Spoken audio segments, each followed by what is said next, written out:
Hi everyone, welcome to another episode of Outgrow's Market of the Month. I'm your host, Dr. Saksham Sharda. I'm the creative director at outgrow.co. And for this month, we're going to interview Trevor Hatfield, who is the managing general partner at Inturact Capital and B2B SaaS investor. Thanks for joining us, Trevor. Thanks for having me.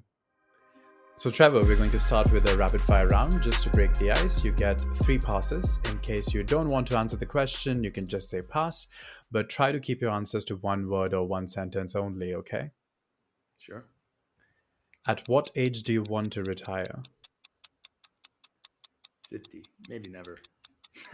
If you had to write a book tomorrow, what would you write about? Outdoors.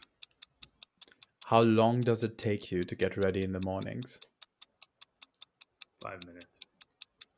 What would be the title of the book about you if your worst enemy ever wrote it?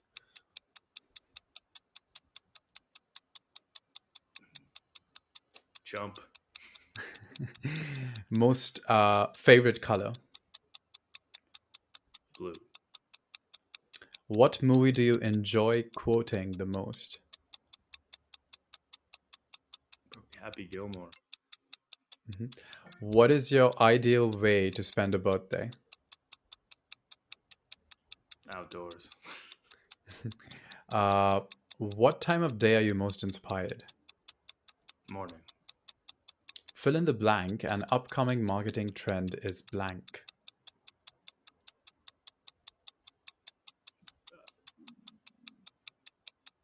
Back to sales led.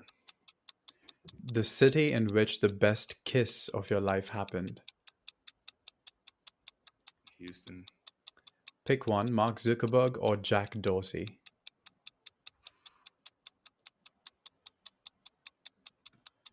Ooh, pass. How do you relax? Meditation. I'm glad you didn't say outdoors again, but okay. How many cups of coffee do you drink per day? 2. A habit of yours that you hate. Biting my nails. The most valuable skill you've learned in life. Patience.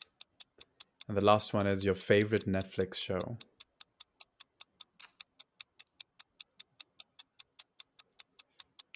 I don't know if I have one.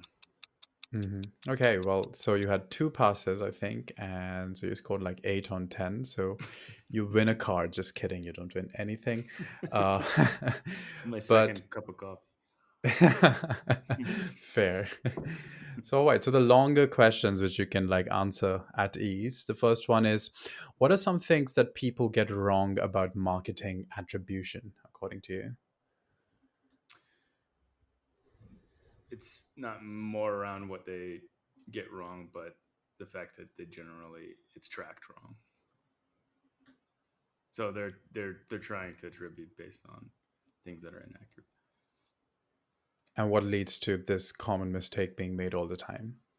It's difficult to do right. Okay, we're not still in the rapid fire round, so you can elaborate more, unless Okay, this is all you have to say. No. We can talk about attribution. So, I mean, obviously, there's a lot of different attribution models, right? And I think depending upon your business model is what works best for you. There's simple models on first touch, last touch, and then you have lots of different models in between who have multi-touch. But I think that's the problem is sometimes people pick a model that maybe doesn't align with their business model, or they're tracking data that is having attribution tracked incorrectly, which is probably the most common and worst mistake, which goes along the lines of tracking in general everywhere, including like product analytics. So tracking, I think in general doesn't get enough like data validation before trusting the data and making decisions on data, which is very dangerous if it's not accurate. And what, according to you, would be some essentials needed to make data more actionable? Yeah, so I think the biggest thing with like as a starting point with making data more actionable is actually the definitions of your metrics or your data. So ultimately, every business. So I work in B2B SaaS. That's where I stick. But like this kind of goes across the board either way. Um, Understanding the most important metrics through the customer journey of your business is very important. And those metrics at a starting point all need to be tracked, validated, and understand who's responsible for them, what strategies you're going to use to grow them. Do you have the tool stack and the expertise to grow those metrics? But that's where I would start with tracking. And generally speaking, surprisingly enough, like I would say every business I've worked with doesn't have that basic stuff down. The other side of this is um, every every business I've worked with thinks, even it doesn't even matter how mature they are. Um, Once we dig into the data, we define your metrics, we put events in place, we'll realize that many of these events weren't tracked in the first place. Even the core ones, and sometimes, like surprisingly, the most core ones, um, it seems to be missed somehow. So how many, like approximately, what percentage of people or businesses that you've worked with that don't even have this core events tracked properly? 100%. Okay. So is there an example of a business that had it tracked properly and had some other issues? Well, once you have the tracking in place, then you definitely start to have other issues. So, I mean, ultimately, your next step is data validation, like we talked about. So, understanding if your backend's matching what your tracking data is telling you, so that then you can model different things and make decisions. But the bigger side of that is your business is always changing, right? And so understanding this as a framework and not a finite thing that you set up and forget is also important. So like instilling that throughout the team becomes vital for making decisions based on that data, and then modifying as needed when you need a new event. Where does it fit in? Is it important to track? How are you going to make decisions around it? What opportunities are you going to find in your data, and where that will lie? So this is like an ongoing thing that never ends. And I think a lot of people, when they think of tracking, they think, hey, we set this up, it's tracked now, we're going to forget it. And it just doesn't work that way. And so expectations around tracking how important it is and making decisions with data, I think is a big gap in this, definitely in the software space. And so, how do you think marketing and sales teams should approach this tracking in the upcoming recession? Because I guess it's going to be a different period than the ones they're used to. Simplify. So if I were to simplify this down, there would be one core metric for any business. Let's take like a Calendly, for example. Their promise is scheduling meetings. I would track the first time someone schedules a meeting, and I would get an understanding of how does that attribute to retention after that happens. Do they need to? What's your North Star metric around that? So generally speaking, your North Star metric, from my opinion, is going to come from your core metric of what your business promises. After they accomplish that for X amount of times within a period of time, that leads to the highest retention. That's your metric. But ultimately, it's around this core promise of your business, and that's what all your marketing team should be striving for. Your CX team, your sales team.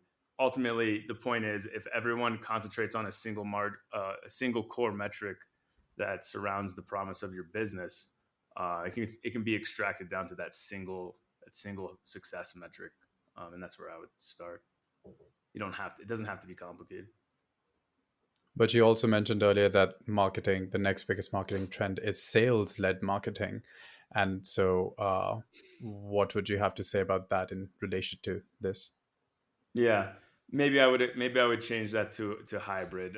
When you're on the gun there, it's a little bit like So what I'm thinking, what I kind of meant by that in a single word was this product led movement has been very attractive for a lot of companies, which is also something that we've been very successful with and good at. But I think layering back onto this a sales led approach to central around the customer. All of this is, to me, the overarching layer is customer led, but these are all different ratios of focus, right? Whether your product is doing the selling or your salesperson's doing the selling. But I see a slow trend back towards more focus on bringing the sales guys back in and a hybrid approach layered on top of your product led approach that's becoming more and more effective. Is the long winded way around what I meant. So, leaving sales and marketing aside, what do you think is the best strategy to scale and optimize support in a growing SaaS company? Uh, a couple of things. Um, One is making sure that your support team can handle the majority of their requests without engineering help or like by themselves, right? So empowering your support team to be able to support the customer base without needing any outside assistance. The other is in like handoff in between alignment between operational teams. So whether that's sales to depending upon high touch, low touch models, etc. But like from a big picture, sales can hand off to support, or support can hand off to another operational arm that's a technical arm for the company, etc. But like having all of those teams understand the flow of information through the customer journey and where their roles are and who to hand off to what and when is a big gap that I see too. And what role do you think marketing can possibly play in support? Um, the biggest thing is just understanding the handoff. In my opinion, it's never really like a full handoff, but there should be a core strategy, a core understanding of uh, this customer journey that we talked about earlier, and the metrics that exist between them. And if the entire team is aligned around that, things become much clearer versus working in operational silos. So that's where, if you go back to tracking, it's not just about understanding attribution or, SaaS metrics, but it's also about team alignment. And could you give us an example of some company that you've worked with that has really managed to grow their support in an ideal way? Um, that's a good question. Yeah, I don't know if I can label companies. We've worked with many different companies, and support exists in kind of different ways depending upon, let's say, that customer acquisition strategy, right? Where some is proactive, where some is more reactive, and ideally you have both. But I would say one company we worked with was able to really optimize their support just with like first time response.